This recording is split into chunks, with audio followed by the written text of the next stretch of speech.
से लिखाना हो कुछ बच्चों को तो कैसे लिखाएंगे? कैमरा घुमा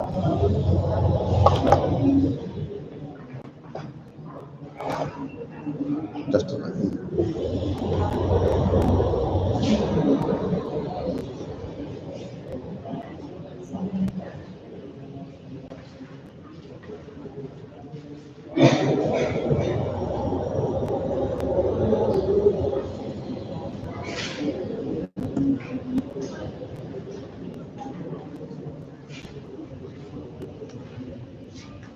देखिए, मैंने उस दिन आपको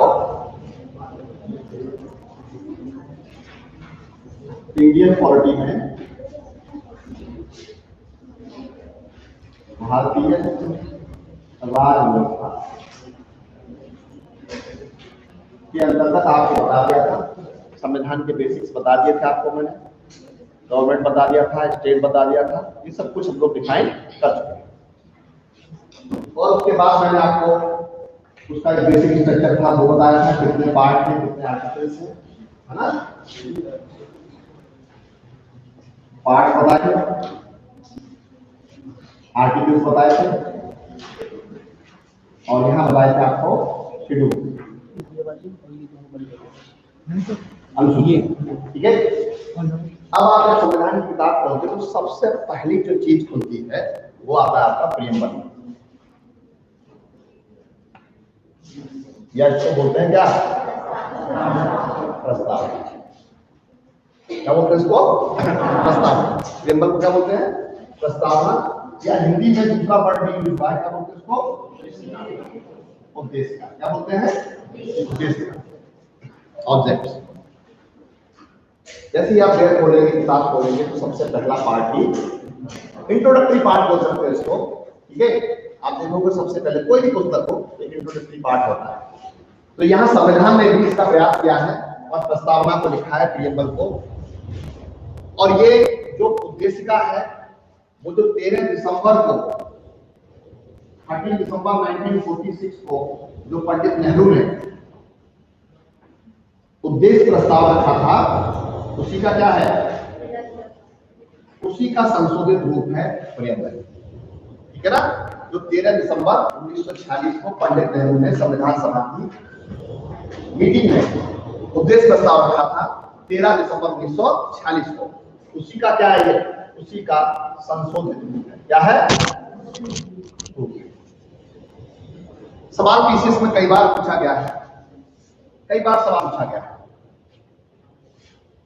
संविधान की आत्मा, एक लाइन में सवाल कई बार पीसीएस को पूछा है। उत्तर प्रदेश पब्लिक सर्विस पहले कई बार इस पे विवाद के रहा, बात उसको सही। संविधान की प्रस्तावना क्या है? भारत की संविधान की आत्मा, और ये सवाल पूछा गया है। लेकिन कंफ्यूज कर जाते हैं बच्चे, कहां पे? अनुच्छेद 32 और प्रस्तावना। तो आपको याद रखना है, आपको एक लाइन में आपको याद रखना है कि संविधान की आत्मा को जो माना है कमीशन ने, वो प्रस्तावना का को ही, प्रियम्बल को ही संविधान की आत्मा माना है। डॉक्टर अंबेडकर ये बात कहते हैं, जो संवैधानिक उपचार है, कॉन्स्टिट्यूशनल रेमेडीज है, वो कहते हैं कि अगर ये अनुच्छेद ना हो तो संविधान कैसा है? निर्जीव है। संविधान को फंडामेंटल राइट को लागू करवाने में क्या होगी? दिक्कत होगी। तो वो अंबेडकर के अनुसार पूछे, अगर सवाल याद है कि डॉक्टर अंबेडकर के अनुसार भारत की संविधान की आत्मा क्या है, तो आप क्या जवाब देंगे? आर्टिकल 32। अदरवाइज आप कह सकते हो कि जो प्रस्तावना जो है वही क्या है? संविधान की आत्मा। दैट मींस क्या है? एक समरी है, समरी मत कहिए, आप इसको कहिए जो भाव है, जो सेंस है, पूरे संविधान का जो सेंस है, वो प्रस्तावना में देने का प्रयास किया गया है। क्या किया गया है? कि उस प्रस्तावना के माध्यम से ये बताने का प्रयास किया गया है कि संविधान निर्माता संविधान बना करके क्या चाहते हैं। जैसे कि पहली लाइन, हम भारत के लोग भारत को संपूर्ण विरुद्ध संपन्न समाजवादी तंत्रनिरपेक्ष लोकतंत्रात्मक गणराज्य बनाए। दैट मींस वो चाहते हैं, संविधान निर्माता चाहते हैं कि भारत कैसा बने, इसकी रूपरेखा तय है। कहां पर कैसे बनेगा ये नहीं, लेकिन एक होता ना भाव, जो होता है ना, मतलब एक शॉर्ट में, एक संक्षिप्त, एक सोल जो है वो देने का प्रयास करते हैं। कहां पे? ठीक है ना, ये बताने का प्रयास करते हैं। फिर क्या वो नागरिकों को देंगे, क्या चीजें नागरिकों को दे रहे हैं? तो फर्स्ट वर्ड ये we the people of India, पहला ही वर्ड है, यानी कि सारी शक्ति कहां नियुक्त कर दी उन्होंने? We the people of India, Bharat के लोगों में। सोर्स है इसका सत्ता का, पावर का सोर्स क्या है? इंडिया में पावर का सोर्स क्या है? हम लोग, भारत के लोग, इसको कहा है। और वही भारत के लोगों ने इस संविधान को बनाया है। ठीक, तो यहां पर पहले ही वर्ड से मालूम पड़ जाता है कि सोर्स ऑफ द पावर क्या है? Is the people of India. फिर वो कहते हैं, 5 वर्ड कहते हैं, 5 वर्ड में लिखा दूंगा अभी, आपको समझ लीजिए आप। ठीक है, 3 वर्ड है इसमें, ट्रिपल एस डी आर, इसको हम लोग बोलते हैं शॉर्ट में, हम लोग बना करके triple S D R. S for sovereign, secular, socialistic, democratic और रिपब्लिक। ठीक है ना, ये 5 वर्ड वहां यूज हुए। क्या हुए हैं? 5 वर्ड यूज हुए। समाजवादी, पंथनिरपेक्ष, समरूपता, समाजवादी, लोकतांत्रिक, गणराज्य। इन 5 वर्ड्स का अपना एक मीनिंग, ऐसा बनाना चाहते हैं भारत को। उसके बाद कहते हैं एवं इसके समस्त नागरिकों को कैसी कैसी कि बहुत वाइड करना है। हर वर्ड का मतलब है सामाजिक, आर्थिक और राजनीतिक, क्या न्याय, सोशल, इकोनॉमिक और पॉलिटिकल जस्टिस देने की बात करते हैं। कहां पे? प्रस्ताव। फिर क्या कहते हैं अगले में? स्वतंत्रता, विचार, अभिव्यक्ति, धर्म, उपासना और विश्वास की क्या स्वतंत्रता। इतना लंबा फ्रीडम 5 वर्ष में, मतलब चाहे धर्म हो, उपासना हो, विश्वास हो, आप किसी विश्वास, आप धर्म नहीं मानते, किसी विश्वास करते हैं, ठीक है, एक्सप्रेस करने का, आपको कुछ भी कहने का क्या, जो आप पढ़ते हो फंडामेंटल राइट पे जाकर के आर्टिकल 19 से पढ़ते, तो वो शॉर्ट में यहां बताने का प्रयास उन्होंने किया है। फिर क्या कहा? प्रतिष्ठा और अवसर की समानता। समानता जो आप पढ़ोगे 14 से लेकर के आर्टिकल 18 तक, 14 से लेके 18 तक। तो कहने का कुल मिला के मतलब यह है कि प्रस्तावना के माध्यम से जो निर्माता जिस देश के संविधान के द्वारा करना चाहते थे, वो कुछ एक समरी के रूप में, भाव के रूप में, आत्मा के रूप में, या किसी भी रूप में आप इसको समझ सकते हैं। ठीक है ना। तो उद्देश्य क्या है? उद्देश्य का मतलब क्या उद्देश्य है इस संविधान को निर्मित करना। ठीक है ना। तो आप कह सकते हो कि प्रस्तावना क्या है? संविधान को एक समरी है या संविधान का वो मूल भाव है, जिस पर बाद में आर्टिकल्स और पार्ट के माध्यम से जिनको विस्तृत रूप से संविधान में लिखा है। ठीक है ना। अब देखिए आप प्रस्तावना को आप लिख लीजिए एक बार, फिर मैं उसको वर्ड से बताऊंगा। आप लिखिए आप। हाँ, पूरी संविधान की प्रस्तावना लिखिए, याद भी करा दूंगा आपको। देखिए, हम भारत के लोग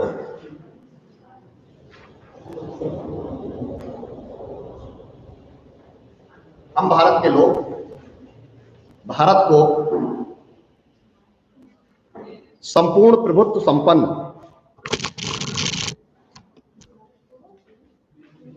भारत को संपूर्ण प्रभुत्व संपन्न,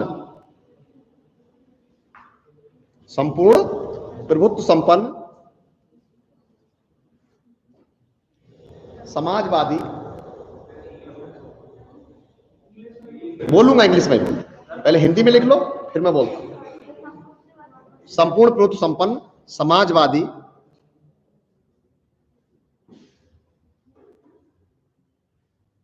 पंथ निरपेक्ष,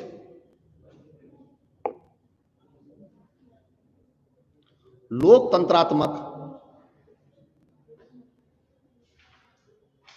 गणराज्य बनाने के लिए,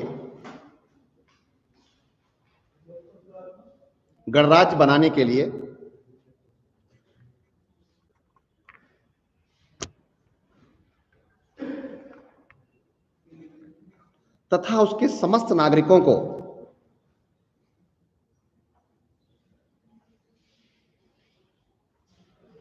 सामाजिक,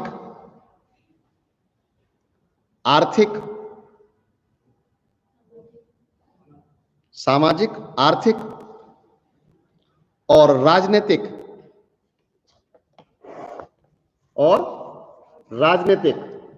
न्याय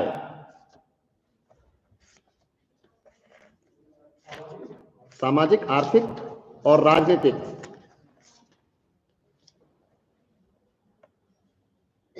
न्याय, कॉमा, दूसरी लाइन से विचार, हाँ सेकंड लाइन, विचार, अभिव्यक्ति, विश्वास, विचार, अभिव्यक्ति, विश्वास,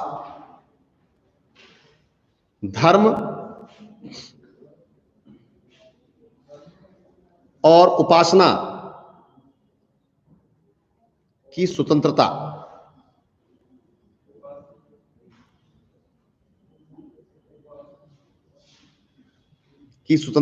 कौमा,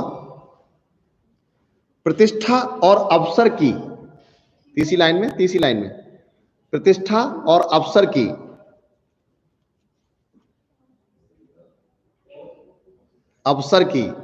अपॉर्चुनिटी, प्रतिष्ठा और अवसर की समता प्राप्त कराने के लिए, समता, इक्वलिटी, समानता, समता प्राप्त कराने के लिए,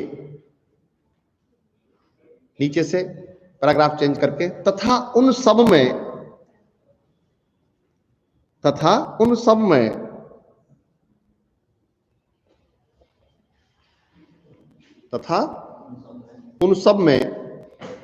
व्यक्ति की गरिमा, और राष्ट्र की एकता,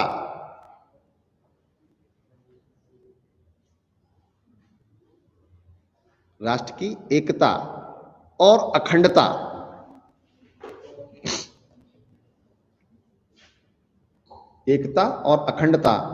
को सुनिश्चित करने वाली बंधुता,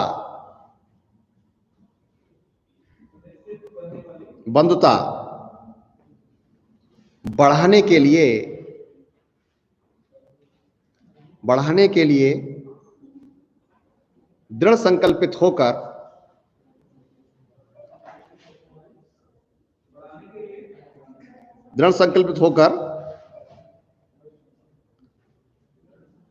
हम अपनी इस संविधान सभा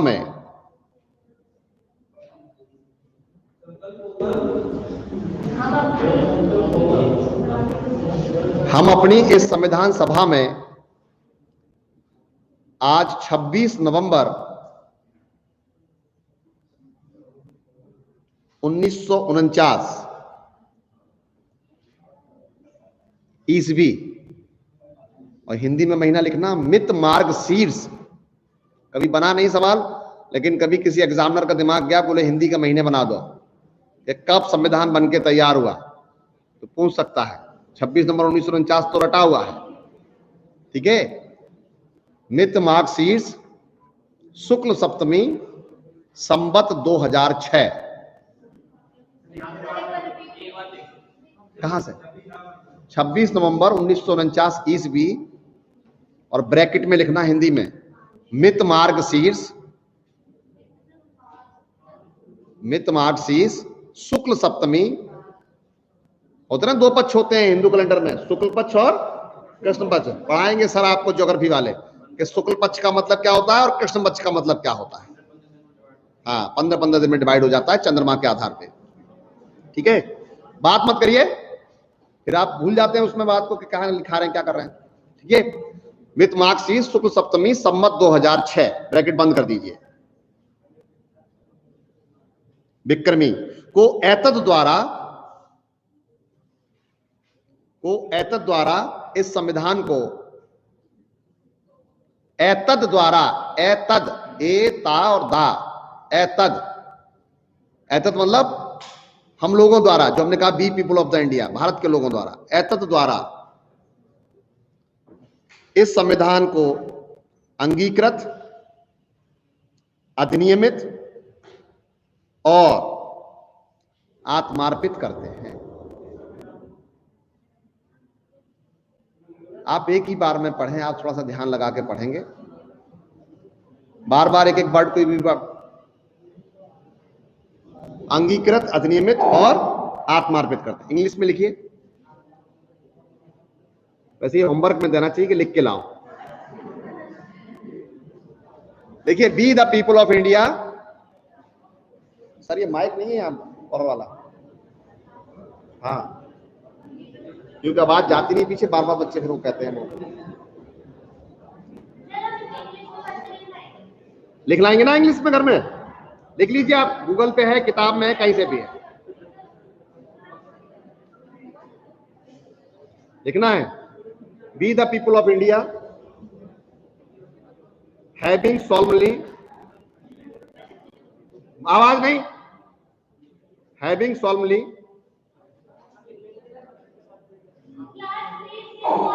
सर को दे दिए माइक, पीछे आवाज नहीं जा रही बार बार लोग।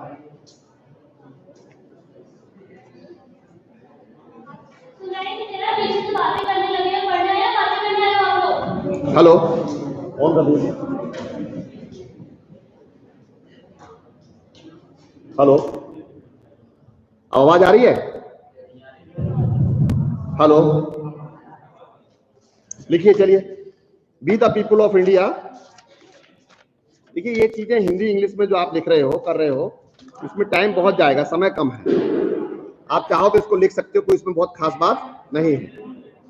Be the people of India, जल्दी जल्दी लिख लो आप। हैविंग solemnly, इसमें मुझे 3-4 क्वेश्चन बनते, केवल वो बताने थे और इसलिए लिखा रहा था। एक बार आईएएस में एक सवाल पूछा है क्रम बनाने के लिए, टॉप टू बॉटम और हॉरिजॉन्टल, तो इसको आप अगर घर से भी लिख लोगे तो कोई बहुत फर्क नहीं पड़ेगा, उसमें कुछ बताने वाली बात नहीं है। केवल बात यह है, एक बार सवाल पूछा उसने कि क्वेश्चंस का दिए गए शब्दों का प्रियम्बल में, सर ये काम नहीं, तो उसमें एक बार ये सवाल पूछ दिया गया कि क्रम बताइए प्रियम्बल में से, सॉवरेन, सोशलिस्टिक, सेकुलर, डेमोक्रेटिक और रिपब्लिक। तो अगर ये ट्रिक मैंने जो बताई आपको, SSSR आपको याद है, अगर ठीक है, अगर ये याद है आपको तो क्या हो जाएगा, आप इस सवाल को कर पाएंगे। एक बार सवाल ये पूछा गया आपको कि किस तरह का न्याय, तो क्या हम पूछ देता है, सीक्वेंस में हो जाता है, सामाजिक, आर्थिक और राजनीतिक। सामाजिक न्याय का मतलब सीधा सा ये है कि ऊंच नीच की भावना का हो खत्म है ना, कोई बड़ा छोटा नहीं होता, यह है सामाजिक न्याय की बात। आर्थिक न्याय की बात यह है कर्म आधारित, कोई भी व्यक्ति क्या कर सकता है, कोई भी कार्य करने के लिए क्या है, आर्थिक न्याय। और राजनीतिक न्याय का मतलब यह है वन पर्सन वन वोट, एक आदमी का अधिकार क्या है। पहले क्या होता था, पहले ये होता था कि कौन कितना रिटर्न दाखिल करता है, मतलब कौन कितना अमीर है, पैसे क्या था, उसकी हैसियत से पता लगता था कि वोट की वैल्यू क्या है। लेकिन आज हमारे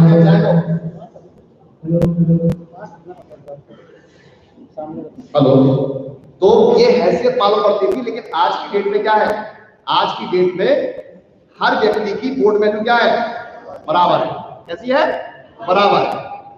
चाहे मोदी जी वोट दे, अंबानी दे, कोई रिक्शा चालक दे, हम आप में से कोई भी जिसका रजिस्टर्ड है और जिसकी आयु 18 साल पूरी हो चुकी है, उसकी वोट वैल्यू क्या होगी, बराबर। यानी कि पर पर्सन पर वोट, एक व्यक्ति का एक वोट। तो ये है राजनीतिक न्याय। और नहीं तो क्या होता, हैसियत के हिसाब से अगर वोट होता तो फिर इक्वलिटी की बात या न्याय की बात, जस्टिस की बात नहीं होती। इसको बोलते हैं हम लोग पॉलिटिकल जस्टिस। ऐसे ही आपको दिया है विचार, अभिव्यक्ति, विश्वास, धर्म, उपासना की स्वतंत्रता। स्वतंत्रता को भी वाइड टर्म में दिया है। तो सवाल जो मैं बता रहा था आपको, तो एक बार तो यही क्रम पूछ दिया कि SSSR को पूछ दिया, सॉवरेन को, सोशलिस्टिक को, सेकुलर को। अब बच्चों को याद नहीं तो क्या करेंगे, संप्रभुता को कभी आगे लगा देंगे, कभी पीछे लगा देंगे, सोशलिस्टिक को कभी आगे लगा देंगे, कभी पीछे लगा देंगे, सेकुलर को कभी आगे लगा देंगे, पीछे, और एक साथ जंबल करके अगर दे दिया जाए तो क्वेश्चन क्या हो जाएगा, गड़बड़। तो गड़बड़ नहीं करना है। ऐसे ही वर्टिकल में एक बार क्वेश्चन पूछा, न्याय कहाँ है, सामाजिक, आर्थिक, राजनीतिक न्याय, और न्याय के बाद क्या देने का प्रयास किया प्रियम्बल ने, स्वतंत्रता। फिर वर्ड कौन सा है, विचार, अभिव्यक्ति, विश्वास, धर्म, उपासना की स्वतंत्रता। और उसके बाद तीसरी लाइन में क्या है, प्रतिष्ठा और अवसर की समानता। तो पहले जस्टिस, क्या बात कही गई है,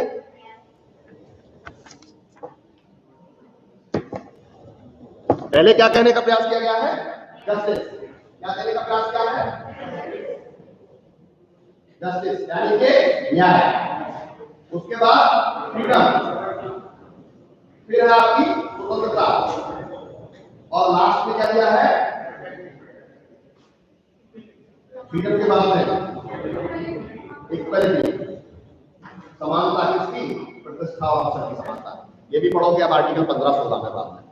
तो ये तीनों वर्टिकल रूप से उसने प्रूव किया, और बोला कि वर्टिकल रूप से बताइए, सही क्रम बताइए वर्टिकल रूप से, ऊपर से नीचे। तो ऊपर से नीचे का क्रम क्या होगा? फर्स्ट, सेकंड और थर्ड का सवाल।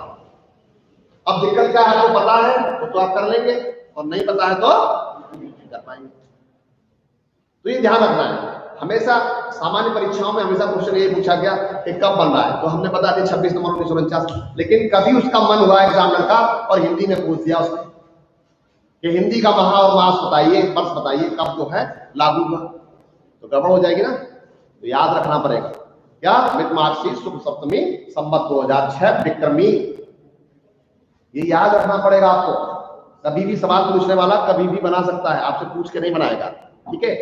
अब सवाल उठता है कि प्रियम्बल क्या संविधान का पार्ट है?